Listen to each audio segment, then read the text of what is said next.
All right. I have in front of me a resolution declaring racism a public health crisis in the city of Lima. And I must admit, I am happy to see that and to know that it is finally being acknowledged. We as a unit have been working now for many years to enlighten the leadership of this city that we had a huge, huge problem. We did it with the article written by Huffington Post and the Dow Jones editorial organization that talked about the city of Lima being the 7th worst city for black people to live in the entire country, only to be opposed with opposition from the leadership of this city. And now we get from our city and our mayor this resolution that is acknowledging that everything we pointed out prior to now was true. So we, in good faith, will join our forces with the city government to work to change these things. And as a result of that, we have drafted a proposal that we will be submitting to the mayor of the city and to all of the divisions of law, LPD, the County Sheriff Department, as well as the Ohio State Patrol.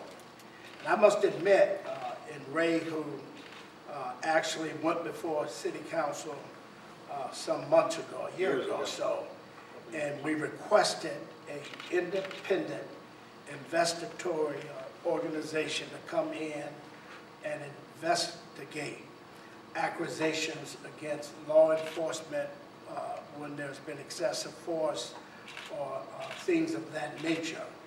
And that petition went into committee and is still in committee. In addition to that, we have approached our local city government with reference to many issues, only to be met with opposition. So it has worsened things in the community now that we're dealing with COVID-19 instead of making things better. So in good faith, we come before our city and our city leaders with an 8-point proposal to deal with law enforcement and to deal with reforming our criminal justice system. I will not go through each one of them. I've submitted a copy to both of you so you're able to pull out what would be appropriate to put in this article and share with the public. But there's one request that we're making of our mayor, and we're very clear about that because it's the one that we see the most complaints of all, and that is the racial profiling. They call it pinpoint policing. Call it what you want, but in the African American community, it is like living in a police state. So our message is, as we're dealing with the issue in Minnesota with George Ford, we say to the leadership of this community, get your knee off our neck and your hands out of our pockets. We're under great economic distress, and we make up roughly about 13% of the population in the city, but we're plus 50% in the municipal court. We are assessed fines that we can't pay, which means that you now live without a driver's license. And oh, by the way, jobs that are available in this community are not in the city.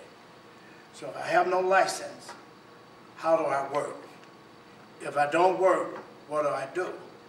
As has been stated in a recent article I read in the paper, that economically, the African American population earns about 40% compared to the majority population.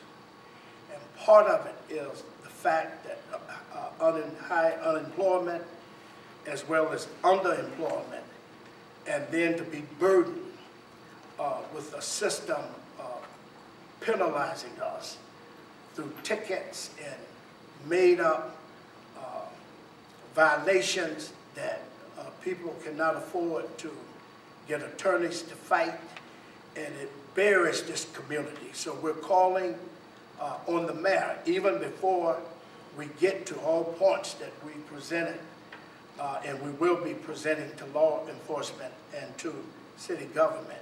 There's one that the mayor, as the executor of our city, can change overnight, and that is racial profiling.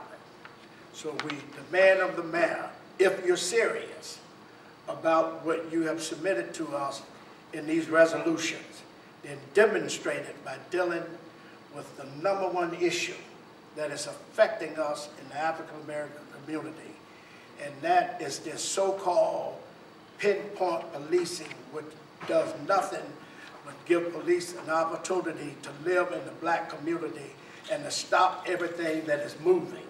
And the result of that is crippling us. So we say, take your knee off of our neck and get your hand out of our pockets. We should not be 13% of the population, but 50+% of everything that is running through municipal court. That we have the power to fix. We have the authority to change, and change it now. And there are many cities that have done just that. In New York City, with the new mayor, the one that's there now, Bill de Blasio. First thing he did, and he did it in part because he's married to an African-American woman, and his child is African-American with a big old afro. So as soon as he was installed as mayor, he eliminated the racial profile. And guess what they discovered? Crime did not go up, crime went down. Simply because people, there you go. Simply because people are going to act the way you treat them. If you treat people like dogs, they're going to bark. If you treat people with respect and deal with them as such, you're going to get respect. So we're demanding on our city mayor in good faith, saying he now acknowledged that what we've been saying all along is true. Yes, yes. He's acknowledging it now. All right, now prove to us through your actions that this is more than just words on paper. Yes. Let's pass the legislation to deal with bringing independent investigation in when there's allegations against the police. Absolutely. We have one now, just recently, that took place at Lombardo's, where about 6 cops jumped a man, and it was nothing pretty. Broken bones in his feet, and other issues, including a young lady that weighed less than 120 pounds, slammed like he was on big-time wrestling.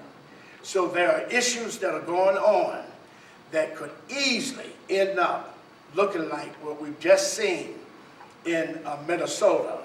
And as an organization that is about civil rights and fighting for the rights of all, we now demand change. And our theme is, get your knee off of our neck and your hands out of our pockets. Yes. Yes. Period. Absolutely. Don't assess us with the greater burden to finance the municipal court Yes, sir. than anyone else. Yes. We are the poorest representation in the community, and we're fleeced financially through tickets Yes. and unnecessary fines.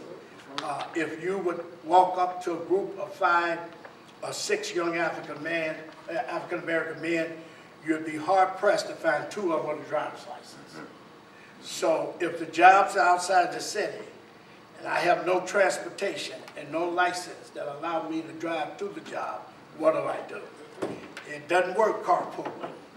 It doesn't work relying on anyone else. So as a community that is serious about dealing with these problems, let's lift the burden of people that are being victimized as a result of systemic, institutionalized racism. Absolutely. Yes. Sir. Okay? Yes, sir. Ray, Yes, you can say something, if you will, about going to city council. I just want to make a couple comments. Yeah, a couple years ago, we did go to city council about having them bring in outside investigators. Now, we understand LPD or Spur want to do their own investigation, that's fine. we have no problem with that. But we'd also like to see an independent investigator brought in to work with LPD so they can reconcile the reports at the end to make sure that it's a fair, impartial report and it's not being things hidden from the public. That's the only thing that we're concerned about. And then on the other one, on the last comment to make, and this is in the written response that you have, it says, on behalf of our community, we demand to work in partnership to develop tools, resources, training policy, and strategic communications. The desired outcome is to advance racial equity and justice within the police departments in the city, county, and the state of Ohio. Yes, sir. Okay? Yes, sir. Very good. You want to say anything, Mr. Vice President? All right. I think that's it for that part of it. I imagine you will want to meet the details.